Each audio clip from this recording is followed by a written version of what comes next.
There's no Serie A football today, so it's only right we speak about juice. What's everybody's favourite juice? I think nothing, and I've tried so many different juices. Nothing comes close to a freshly squeezed orange juice. Lemonade is close, but nothing comes close to a freshly squeezed orange juice with a bit of ice. Anyways, let's go back to the video. Juventus, let's talk some Juventus today. Full pockets, empty hearts. Now that's the type of stuff you hear in a Lil Wayne music video, Meek Mill music video, okay? Chris Brown. Full pockets, empty hearts. What am I talking about? Let's apply it to Juventus, okay? Let's turn this video into a university lecture, okay? When it comes to signing a player, it's all about supply and demand, okay? Now the supply is how many of this player are out there. The player profile, okay? The availability of a player. Every player is unique in their own good and bad ways, okay? So supply is the availability of the player. The demand is how many teams want this player. You see, sometimes in the summer, it's a bidding war. 3-4 teams are chasing a player. There's demand. 4 teams want that player. Now, when supply equals demand, you get the price. 50 million, 60 million, 70 million for a player. Okay? Now, that's the finances behind how clubs negotiate how much a player goes for, because every player is unique. Of a certain age, of a certain nationality. Like, these are all the things that clubs look at. Their characteristics, their strengths, their weaknesses. How quick can they adapt? Like, these are things that clubs bear in mind when they sign a player. I would rather go for this player because I think he will adapt quicker than that player. Why? Because this player has played in 4 different countries and he's done well in every single one of them. These are all things clubs take into consideration. And that's why they always say some clubs, they always favour signing players from their own league, okay? But that's the supply-demand side of it. But now when it comes to the player, okay? When you go to a negotiations table and you sit down with the player and his agent, and I will apply this to Juventus, the player turns around and says, all right, cool. So you've agreed 60 million with my team. But why should I come here? Now, as a club, in my opinion, this is just my opinion, there's 3 things you can offer. Number 1, the primary one, money, wages. Listen. I can triple your wages. You're on 60, I'll give you 180. Okay? But now, the pull factor, the main reason why this player is even coming to your club is money. And I don't think that's the best of pulling factors. Now, what's the second pulling factor? Development. Project. You look at somebody like Jude Bellingham. When he was at Birmingham, Manchester United wanted him.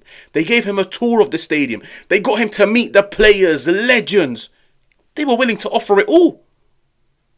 Jude Bellingham, at the age of 18, turned around and said, listen, you guys are giving me more money than Borussia Dortmund. But Borussia Dortmund, they've got a project. There's a platform where I can develop and grow as a player. 3 years at Borussia Dortmund, I will be a better player than if I was to do 3 years at Manchester United. And look at him now. He's at Real Madrid. Okay? Every player favours different things. And then the third, is a player that wants trophies. So you could turn around and say to them, listen, last year, we won the Champions League. The year before that, we won the Scudetto. The year before that, we won the Champions League once again. So if you come here, you're guaranteed some silverware. And in my opinion, those are the 3 bargaining chips when it comes to negotiating a deal with a player. Now, let's apply it to Juventus, okay? Before I give my opinion on the whole thing, let's just look at Juventus's wages, okay? Guys, these are some scary numbers, okay? They really, really, really are. Now, like I said, wages are determined by so many different factors. Age, contract length, the player's importance. Is he a regular? Is the project built around him? Is he a rotational piece? But the one thing we can all agree on when we're looking at these numbers, not a single player on this list is worthy of these wages. Let's be honest with one another. They're not worthy of it. Like, you look at how much money Dusan Vlahovic is on. Douglas Luiz, I don't even think he's played 10 games for Juventus. And he's the highest paid midfielder at Juventus this season. You look at the amount of money Koopmeiners on. You look at the money that Koopmeiners is on. You look at all of the players that have come on loan, Conceição, Koopmeiners. Look at the money that they're on. These guys, their wages have been more than tripled. So now, I take you guys back to the bargaining chips.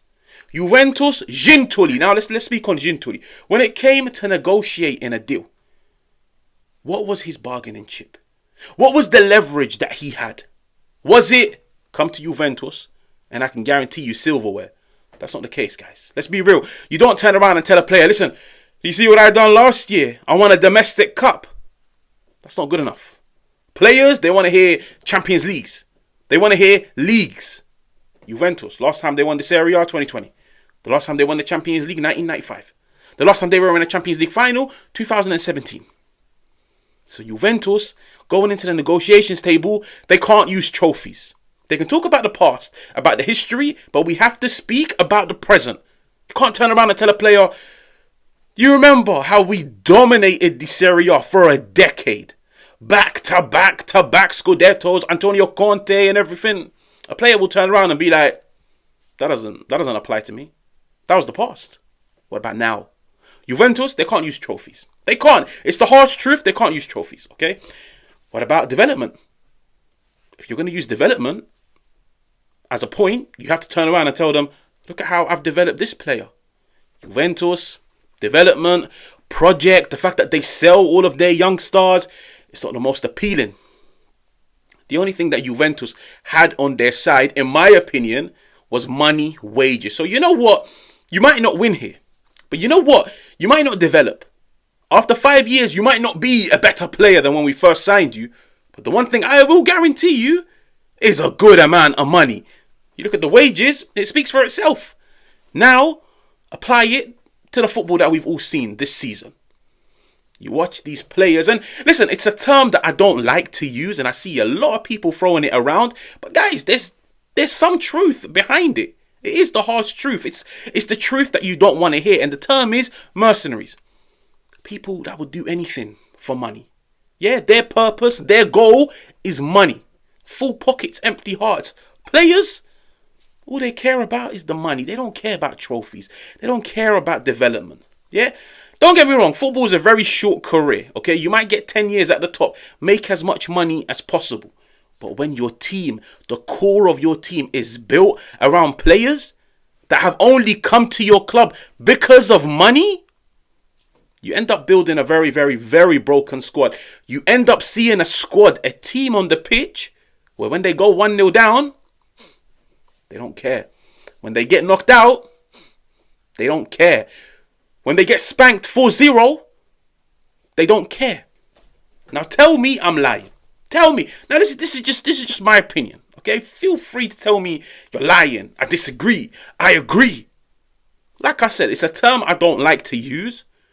But when I look at Juventus, when I look at the money, when I bear in mind a lot of the new recruits are being paid a lot of money, and none of them have repaid the club, repaid the manager, repaid their agents, repaid anybody that was part of the negotiations. None of them have turned around and told any Juventus fan, yes, you're paying me X amount of money, but look what I do. I deserve it. If anything, I deserve more. None of them. Douglas Luiz is the highest paid midfielder at Juventus. I don't even think he's played 10 games. And whenever he has started, he's had zero of an impact. And when you watch him on the pitch, does he care? When you look at that whole nonchalant approach, Juventus are losing and he's going for nutmegs in midfield. Is that a player who cares? Is that a player on the pitch telling himself, we're losing 1-0, get the ball forwards? Do you see any hunger? I don't. When you see Juventus losing games and the players don't care, they just walk off the pitch. Like, let's be real. Juventus have had a lot of embarrassing moments this season. From Empoli, from PSV, from the 7-0 spankings on aggregate from Fiorentina, Atalanta. Guys, like, the list goes on. The list goes on. But these are all players that are getting paid a lot of money. Juventus have got the highest wage bill in the Serie A. So tell me, when it comes to negotiations, what is Juventus' pulling factor? What is their bargaining chip? What is the thing that they go into the table and tell themselves, you know what? We can offer you this. And like I said at the beginning, if your bargaining tool is money, you're going to build a very, very, very poor squad. And that's why sometimes I'm a firm believer in get players and you don't pay them much. They might not be as developed. They might not be as experienced. But what they do have is heart, because there's no price on heart. Okay, don't worry, I told you guys we were gonna connect it. Full pockets, finances, hearts, mentality. You can't buy heart. It's not a characteristic. It's not an attribute. It's not something that you can quantify.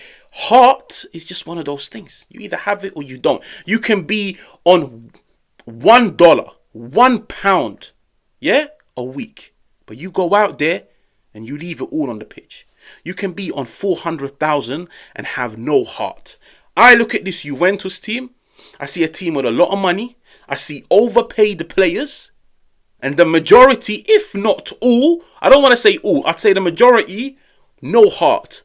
Because I've seen a lot of embarrassing moments this season. And I've always told myself, after every embarrassing moment, let's see the reaction. When you don't see a reaction, that's when you know this team has no heart.